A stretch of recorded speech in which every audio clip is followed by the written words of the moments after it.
तो पिछली बार मुझे मालूम पड़ा कि मेरे बिजनेस पे इतने दिनों से जो हमला कर रहा है वो राहुल जायसवाल है और मैं लेस्टर के साथ मिलकर उसे खत्म करने का प्लान बनाता हूँ। प्लान के बीच में काफी मुश्किलें आई, लेकिन आखिर में जायसवाल का गेम ओवर हो गया। तो अब मेरा बिजनेस फिर से शुरुआत से शुरू हो गया था। छोटा सा ट्रक्स और छोटी मोटी डिलीवरीज रह गई थी जायसवाल के हमले के बाद, और ड्राइवर्स की कमी होने की वजह से सीमेंट की बोरियों को भी मुझे खुद ही जाके डिलीवर करना पड़ रहा था। और एक तो शहर का ट्रैफिक के मैक्सिमम लोग रूल्स फॉलो ही नहीं करते। साले देख के चलाना किधर जा रहा है। चला तो मैं टाटा एस रहा था, लेकिन ट्रैफिक की वजह से फास्ट एंड द फ्यूरियस वाली फीलिंग आ रही थी। लेकिन चाहे कितना भी ट्रैफिक हो जाए, आपको 80+ स्पीड पे ही भगाना पड़ता है, क्योंकि ब्रेक मार मार के चलेंगे तो एवरेज नहीं मिलेगा, और सामान की डिलीवरी लेट हुई तो कस्टमर अलग चिल्लाएंगे। इसीलिए मैं जितनी जल्दी हो सके पूरी रफ्तार से सीमेंट की बोरियों को साइड पे पहुंचा देता हूँ। लेकिन यहाँ मेरी एक ट्रिप पूरी नहीं हुई कि दूसरी भी मिल गई मुझे। और अभी मुझे एक शादी के कैटरर्स का ऑर्डर आया था और वहाँ पे मुझे काफी सारे सिलेंडर्स को पहुँचाना था, और इसमें तो देरी की कोई गुंजाइश ही नहीं रहती, क्योंकि अगर मैं लेट हुआ तो बारातियों को खाना ही नहीं मिलेगा। लेकिन इस ट्रिप की एक बात अच्छी थी कि गाँव का रास्ता होने की वजह से मुझे उतना ट्रैफिक नहीं मिला, और आधे घंटे के अंदर मैंने इस ट्रिप को कंप्लीट कर दिया और सिलेंडर को गाँव में पहुँचा दिया। लेकिन वो ट्रिप खत्म होते ही मुझे एक और काम मिल गया, जो कि आज की मेरी तीसरी ट्रिप होने वाली थी। एक किसान भाई का कुछ सामान था जो कि मुझे दूसरी जगह पे पहुंचाना था, लेकिन वो भाई मुझे बोल रहे थे, अरे बेटा, क्या तुम्हें लगता है कि तुम्हारा ये ट्रक इतना भार उठा पाएगा? अरे सर, इसको छोटा हाथी यूं ही नहीं बोलते, ये सामान तो इसके लिए कुछ भी नहीं है। वो सब तो ठीक है बेटा, लेकिन ट्रक की एक बार हालत भी देख लो, कितना ज्यादा ओवरलोड लग रहा है। अंकल, मैं कह रहा हूँ ना, आपको फिक्र करने की बिल्कुल भी जरूरत नहीं है। मैं आपका सामान आपकी मंजिल पे सही सलामत पहुँचा दूंगा, बस आप पेमेंट कर दो। ठीक है, अगर तुम ऐसा कह रहे हो तो ये लो, तुम्हारे पेटीएम पे डाल दिए। बहुत ध्यान से सामान को ले जाना, काफी फ्रेजाइल सामान है, कोई भी चीज टूटनी नहीं चाहिए, समझ गए ना बेटे? ठीक है, नो प्रॉब्लम, सामान सही सलामत पैसे आ गए, पहुंच जाएगा। तो ठीक है अंकल, अब मैं चलता हूँ। और इतना बोल के मैं अपने ट्रक की तरफ जाने लगता हूँ। पता नहीं अंकल इतना क्यों डर रहे थे, क्योंकि टाटा एस के लिए ये लोड तो बाएं हाथ का खेल है। इससे पहले भी मैंने भयानक से भयानक लोड इस ट्रक के ऊपर लेके गया हूँ। तो इसलिए अब मैं अपने ट्रक को स्टार्ट कर लेता हूँ और बिल्कुल ध्यान से और आहिस्ता आहिस्ता मैं अपने ट्रक को लेके जाने लगता हूँ वहां से। अब हमारे किसान भाई कह रहे थे कि जल्दी से कोई मतलब नहीं, बस काम परफेक्ट होना चाहिए। इसलिए मैंने भी सोच लिया था कि बिल्कुल 60 की रफ्तार पे आराम से इस सामान को मैं लेके जाऊंगा। अब देखते ही देखते मैं नागपुर रोड की तरफ पहुंच चुका था और बिल्कुल आराम से अपनी लेन में गाने सुनते हुए ट्रक को लेके जा रहा था। देखा जाए तो आज की ये ट्रिप सबसे ज्यादा बढ़िया थी, क्योंकि इसमें टाइम की कोई लिमिट नहीं थी, और ऊपर से ये ट्रिप के मुझे अच्छे खासे पैसे भी मिल रहे थे। और ऐसे सुहाने दिन में क्या ही गलत हो सकता था। देखते ही देखते मैंने भद्रावती को पार कर लिया और वरोरा कब रास्ते से आके चला गया, इस बात का तो मुझे पता ही नहीं चला। अब 2 घंटे ड्राइव करने के बाद मैं ऑलमोस्ट नागपुर की तरफ पहुंच गया था, लेकिन तभी अचानक से मेरे इंजन में कुछ आवाज आने लगी, खड़खड़ की। मुझे लगा कोई पत्थर वगैरह टकरा गया होगा। छोड़ो यार, मैंने अपने गाड़ी को और भगाना शुरू कर दिया। लेकिन मुझे क्या पता था कि यहाँ पे एक्सेलरेट करना मेरी सबसे बड़ी गलती होने वाली थी। अचानक से मेरे ट्रक से एक जोरदार आवाज आई और उसमें से स्मोक निकलना शुरू हो गया। मुझे सामने लिटरली कुछ भी दिखाई नहीं दे रहा था, हर तरफ स्मोक ही स्मोक था। जैसे तैसे करके मुश्किल से मैंने अपने ट्रक को साइड में लगाया और सही जगह पे देख के मैंने डिवाइडर के पास अपने ट्रक को रोक दिया। और इसी के साथ मेरी इस ट्रिप की ऐसी की तैसी हो गई थी। अब मैं जल्दी से ट्रक के बाहर निकलता हूँ और चेक करने लगता हूँ कि हुआ क्या। इससे एकदम धुआं दिल्ली जैसा धुआं आ रहा था। लेकिन अभी हाथ पे हाथ धरे देखते रहने का टाइम बिल्कुल भी नहीं था। मुझे सामान को जल्दी से जल्दी डिलीवर करना था, इसलिए मैं आस पास जाके एक फटाक से लोकल मैकेनिक को पकड़ के लेके आता हूँ, और फिर वो मेरे टाटा इसको चेक करने लगता है कि आखिर असल में यहाँ पे हुआ क्या है। अरे बापा, क्या किया जी तुमने? इतना धुआं निकल रहा है इसमें से। अरे बाप रे, स्पार्क प्लग का लोचा है, कह रहे क्या हुआ रे इसको? ये लोकल मैकेनिक ने लगभग आधे घंटे तक बोला कि मैं अब भी ठीक करके देता हूँ, जो कि वो नहीं कर पाया। और फिर मुझसे आके बोलने लगा, भाऊ लगता है ट्रक में बहुत बड़ा लोचा है, इसको वर्कशॉप में लेके जाना पड़ेगा और इंजन खोल के देखना पड़ेगा। यार भाई ऐसा मत बोलो, मुझे सामान की डिलीवरी करनी है। भाऊ लेकिन ट्रक यहाँ से हिल नहीं पाएगा, तुमको टो करके लेके जाना पड़ेगा। भाई थोड़ा जुगाड़ वगैरह लगाने की कोशिश करो ना, मैं तुमको एक्स्ट्रा पैसे दूंगा थोड़े से। लेकिन इंजन खोलने का टाइम तो उतना ही रहेगा ना भाऊ, ज्यादा पैसे देने से इंजन ऐसा थोड़ी बोलेगा कि हाँ भाऊ मेरे को खोल ले। अब मुझे मालूम था कि ये ट्रक तो रिपेयर हो नहीं पाएगा आज, लेकिन मेरी ट्रिप्स का क्या होगा, क्योंकि अगर ये डिलीवरी को छोड़ भी दिया जाए तो आज मेरी और 4 ट्रिप्स थी। मैं ट्रिप्स को कैंसिल कर सकता था, लेकिन कस्टमर लोग फिर मुझ पर भरोसा नहीं करते और फैसला लेने का वक्त आ गया था। तो मैं मैकेनिक को बोलता हूँ कि फटाफट मेरे ट्रक को रिपेयर करो, और जब तक मैं जल्दी से अपने नागपुर वाले घर में पहुंच जाता हूँ। घर में आते ही मैंने फिर से अपनी रिसर्च चालू कर दी थी, और इस बार मैं एक ऐसे ट्रक की तलाश में था जो मिनी ट्रक तो हो, लेकिन उसकी पावर मेरे टाटा एस से थोड़ी ज्यादा होनी चाहिए, क्योंकि इस बार ओवरलोडिंग की वजह से मेरे ट्रक का इंजन बैठ गया था। मैं फुल्ली रिसर्च करता हूँ, ढेर सारे यूट्यूबर्स के वीडियो देखता हूँ और फाइनल इस डिसीजन पे पहुंचता हूँ कि मुझे यही वाला ट्रक खरीदना है। बजट में भी बेस्ट दिख रहा है और पावर कैपेसिटी भी बढ़िया लग रही है। ट्रक डिसाइड करने के बाद मैं अपनी बाइक पे बैठ कर ट्रक के शोरूम की तरफ निकल पड़ता हूँ। मेरी किस्मत अच्छी थी कि शोरूम बस 3 किलोमीटर ही दूर था, और जिस टाइप की सिचुएशन में मैं फंसा हुआ था उसके हिसाब से मेरे पास बस आधा घंटा था ट्रक को देखने, इंस्पेक्ट करने, टेस्ट ड्राइव करने और खरीदने के लिए। अब शोरूम पहुंचते ही मैं सीधा मैनेजर के पास चल जाता हूँ, जो कि मुझे बोलने लगता है, गुड आफ्टरनून सर, कहिए मैं आपकी क्या मदद कर सकता हूँ? ये सुन के मैं मैनेजर को बोलने लगता हूँ कि मालूम हुआ है कि आपके पास काफी सारे मिनी ट्रक्स हैं। आपको बिल्कुल सही मालूम हुआ है, हमारे पास काफी सारे मिनी ट्रक्स अभी अभी स्टॉक्स में आए हैं और आपको शानदार से शानदार मिनी ट्रक्स हमारे शोरूम पे मिल जाएंगे। जैसे हाल ही में हमारे पास आया है ये टाटा का इंत्रा पिकअप V70। इतना शानदार प्रोडक्ट है ना सर जी के क्या बताऊं, अपने सेगमेंट में सबसे बेस्ट सेलिंग पिकअप है। सही है, इसकी लोडिंग कैपेसिटी तो एकदम शानदार मिल जाएंगी सर, आपको ओवरलोड भी करेंगे तो बिल्कुल चलेगा ये एकदम बिंदास। और इंटीरियर वो तो एकदम बढ़िया डिजिटल इंस्ट्रूमेंट क्लस्टर और एसी है क्या नहीं, एकदम फुल्ली लोडेड पिकअप है सर, बिल्कुल डिसअपॉइंट नहीं होंगे अगर आप हमारे पास से लेके जाते हो तो। और सर अभी तो हमारा बढ़िया डिस्काउंट भी चल रहा है कि अगर आप आज पिकअप को बुक करते हो तो आपको 10% इंस्टेंट डिस्काउंट मिल जाएगा सर। डिस्काउंट तो आप लोग काफी बढ़िया दे रहे हो, लेकिन जब तक मैं इसे चला के नहीं देखूंगा तो इसके बारे में मुझे पता कैसे चलेगा। एक टेस्ट ड्राइव हो जाए। हाँ सर, टेस्ट ड्राइव तो आपको मिल जाएंगी, लेकिन ले रहे होंगे तो ही टाइम पास नहीं। अरे भाई, तो मैं भी टाइम पास यहाँ पे करने के लिए नहीं आया हूँ। चलो निकालो ट्रक, टेस्ट ड्राइव लेके आते हैं। ठीक है सर जी, चलो। अब मैं और वो शोरूम का मैनेजर इंत्रा के अंदर बैठ गए थे। सर आपने पहले कभी ट्रक चलाया है ना, मतलब ये पहली बार तो नहीं है ना आपका, वरना मालूम पड़ा कि अरे चुप हो जा मेरा भाई, ट्रांसपोर्ट कंपनी है मेरी, टेस्ट ड्राइव लूं कि नहीं लूं मैं। और इतना बोलने के बाद मैं ट्रक को स्टार्ट कर देता हूँ। अब ये ट्रक के स्टार्ट होते ही पता चल गया था कि ये तो कुछ अलग ही चीज है, और फिर इसको एक्सेलरेट करके मैं यहाँ से निकल पड़ता हूँ। और मैं तो बस यही उम्मीद कर रहा था कि टाटा के बाकी सारे ट्रक्स के जैसे ये भी मेरे काम में आ जाए। और मैं शोरूम से निकल के अब इसकी टेस्ट ड्राइव करने लग गया था। मुझे इस ट्रक को चलाए हुए तो सिर्फ 5 ही मिनट हुए थे, लेकिन मुझे तो ये बिल्कुल भी फील नहीं हो रहा था कि मैं एक मिनी ट्रक को ड्राइव कर रहा हूँ, क्योंकि इस ट्रक के अंदर पावर ही इतनी ज्यादा थी और ऊपर से इसके हैंडलिंग क्या कहने। और इतना सब देखने के बाद तो शक करने का सवाल ही पैदा नहीं होता। Smooth engine, maximum load capacity और हाई पावर, यही तो चाहिए था मुझे इस ट्रक से, और इसे चलाने में मजा भी आ रहा था। सर थोड़ा आराम से चला लीजिए, पावर है तो इसका मतलब ये नहीं कि पूरी पावर को इस्तेमाल करना है। अब अच्छी खासी लंबी टेस्ट ड्राइव लेने के बाद मैं वापस से ट्रक को शोरूम में लेके चला गया था, और फिर अब डील करने की बारी आ गई थी। तो कहिए सर, कौन सा वेरिएंट खरीदना चाहेंगे आप? मन तो मेरा इंत्रा V70 लेने का ही है, लेकिन आपको थोड़ा सा डिस्काउंट लगाना पड़ेगा। सर आपको लग रहा है कि ईयर एंड है तो आपको डिस्काउंट मिल जाएगा, लेकिन हर बार ऐसा नहीं होता ना सर, हमारी मजबूरी को भी समझा कीजिए ना सर। भाई मैं ट्रक को कैश में लेने के लिए तैयार हूँ, अब भी कैब भी खरीद लूंगा। ऐसा है क्या सर? तो ठीक है, आपके लिए इंस्टेंट 15% डिस्काउंट। और इसी के साथ साथ फाइनली अब ये ट्रक मेरा हो गया था, और अब डिलीवरी का फोटो सेशन चालू था। अरे वाह सर, एक और बार, एक नंबर, एक और बार सर। भाई थोड़ी सी जल्दी फोटोज ले लो, मुझे ट्रक की डिलीवरी लेके निकलना भी है। हाँ सर, बस हो गया सर। अभी वो क्या है ना, हमारे डीलरशिप में हर कस्टमर के फोटो लगाते हैं ना, इसलिए बस सर एक और फोटो। चलो फाइनली इस बंदे का डीलरशिप के लिए फोटोशूट खत्म हो गया था, और मैं अपने इंत्रा को लेके यहाँ से जा सकता था। अब मैं जल्दी से ट्रक के अंदर बैठ जाता हूँ, उसे स्टार्ट करता हूँ और शोरूम से लेकर अपने ट्रक को निकल पड़ता हूँ।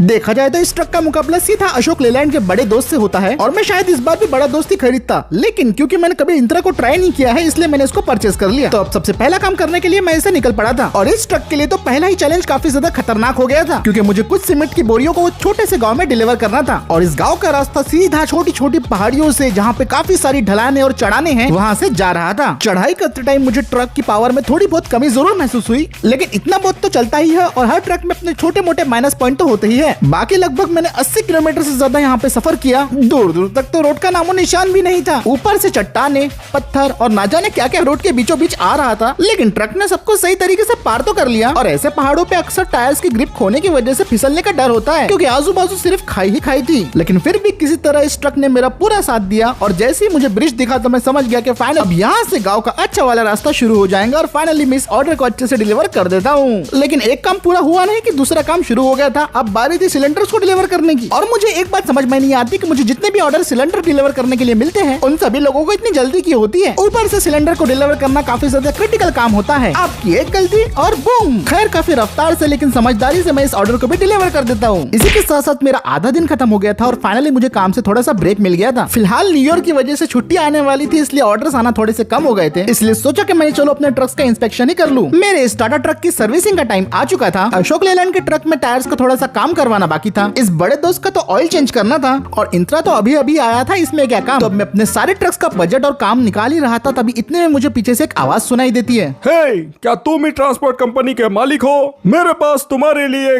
काम है। ये आवाज सुन के जैसे ही मैं पीछे मुड़ के देखता हूँ तो मुझे एक आदमी दिखाई देता है, जो कि मुझे बोल रहा था, अरे तुम ही हो ना वो मूसा ट्रांसपोर्ट वाला? हाँ मैं ही हूँ मूसा ट्रांसपोर्ट वाला। बोलिए सर, आपको क्या काम है?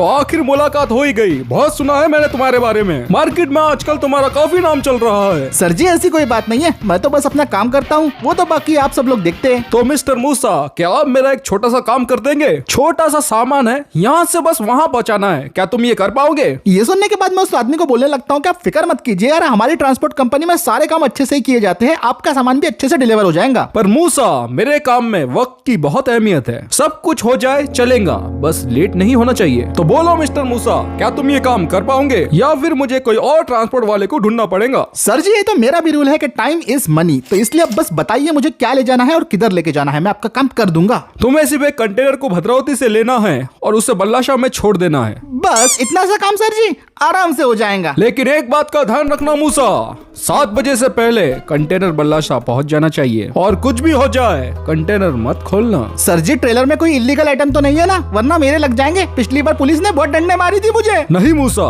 कांच का नाजुक सामान है, टूट गया तो बहुत महंगा पड़ेगा। ठीक है, अगर ऐसी बात है तो कोई दिक्कत नहीं, आप बस एडवांस पेमेंट कर दो, बाकी डिलीवरी के बाद कर देना। सॉरी बच्चे, मुझे एडवांस देने की आदत नहीं, मैं पूरा पेमेंट एक साथ कर देता हूँ। ये लो हो गया। उम्मीद है तुम इस काम को ठीक से करोगे। ठीक है सर, मैं चलता हूँ। अब मैं अपने ट्रक को लेके भद्रावती के पोर्ट की तरफ पहुँच गया था और यहीं से मुझे अपने सामान को पिकअप करना था, और क्योंकि एक कंटेनर को पिकअप करना था इसलिए मैं अपने एवीटीआर ट्रेलर ट्रक को यहाँ पे लेके आ गया था। और बस थोड़ा बहुत ड्राइव करने के बाद मुझे अपना वाला ट्रेलर दिखाई दे गया था। वहाँ पहुँचते ही सबसे पहले मैं अपने ट्रक को सही तरीके से पार्क करता हूँ और एकदम केयरफुली मैं ट्रक को कंटेनर की तरफ लेके जाने लगता हूँ और बिल्कुल आहिस्ता आहिस्ता ट्रक को पीछे ले जाते हुए मैं अपने ट्रक को ट्रेलर से आराम से अटैच कर देता हूँ। चलो ये वाला काम भी मेरा सक्सेसफुली कंप्लीट हुआ। अरे बाबू, तुझे मालूम है कि उस ट्रेलर के अंदर क्या है? मुझे तो नहीं पता। एक बूढ़ा आया था, उसने बोला चुपचाप इस सामान को ट्रक के अंदर रख दे, 1000 रुपए दूंगा बोले। पता नहीं आजकल के लोग ट्रक में क्या क्या रखते हैं। हाँ सही कहा भाई। बकवास बंद कर, काम पे ध्यान दे बोले तो।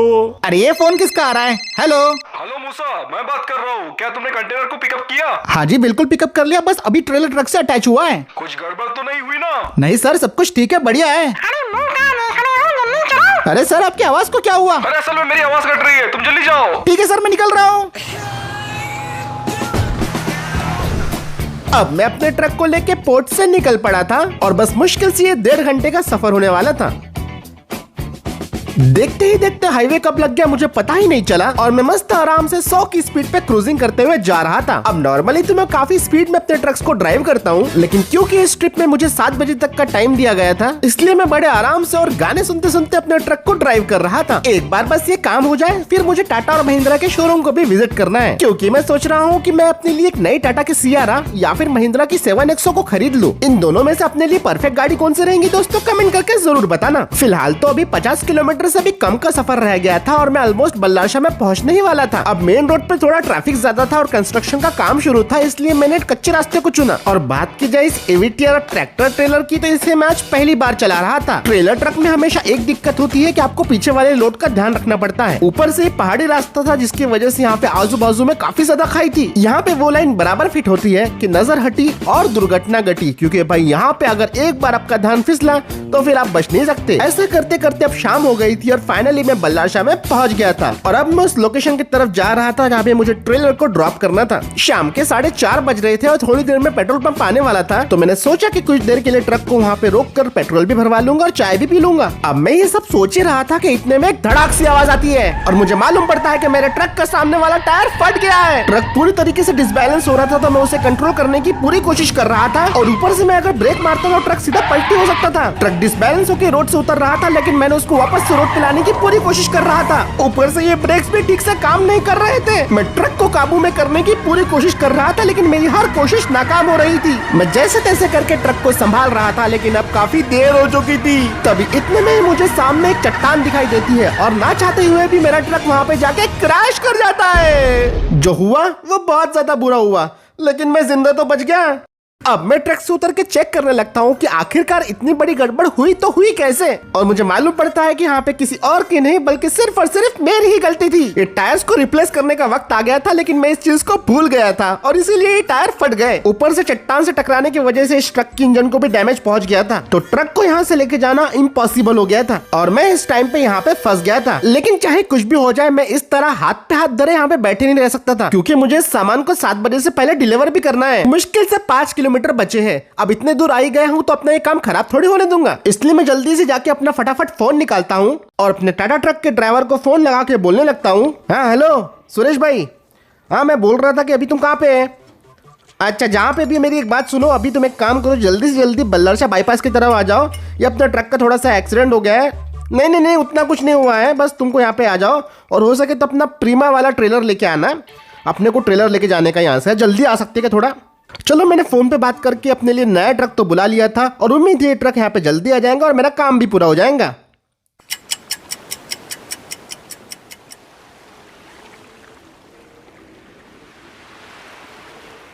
इंतजार करते करते शाम के 6:30 बज गए थे, लेकिन मेरा ट्रक वाला बंदा अभी तक यहाँ पे पहुंचा ही नहीं था। ऊपर से मैं उसको जब से फोन लगाए जा रहा हूँ लेकिन वो फोन उठाने का नाम ही नहीं ले रहा। शायद से वो ट्रक को चला रहा होगा और ऊपर से यहाँ पे इतनी ज्यादा ठंड हो गई थी जिसकी वजह से मुझे ढेर सारा बाथरूम आ गया था और अब तो मुझे कंट्रोल भी नहीं हो रहा था। इसलिए मैं फटाफट ट्रक से उतर जाता हूँ और एक सही कोना देखने के बाद मैं अपना काम करना शुरू कर देता हूँ।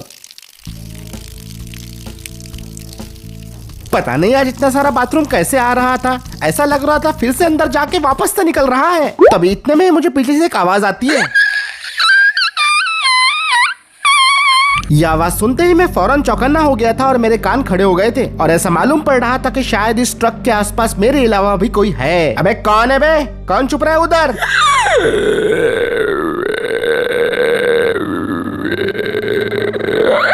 ये आवाज़ें सुन के मैं समझ गया था कि ये जरूर कोई ना कोई चोर है, क्योंकि पिछली बार भी लग्जरी कार्स को डिलीवर करते टाइम मुझ पे ऐसा हमला हुआ था। लेकिन इस बार मैं पूरी तैयारी के साथ आया था। इस बार मैं अपनी गन को साथ में लेके आया था और अब चाहे जो भी हो उस ट्रक ट्रेलर के पीछे मैं उसको खत्म कर दूंगा। जायसवाल का खेल तो मैंने पिछली बार खत्म कर दिया था और लगता है अब इस चोर की बारी आ गई थी। अबे तूने गलत जगह पंगा ले लिया कमीने, वक्त रहते सामने आ जा।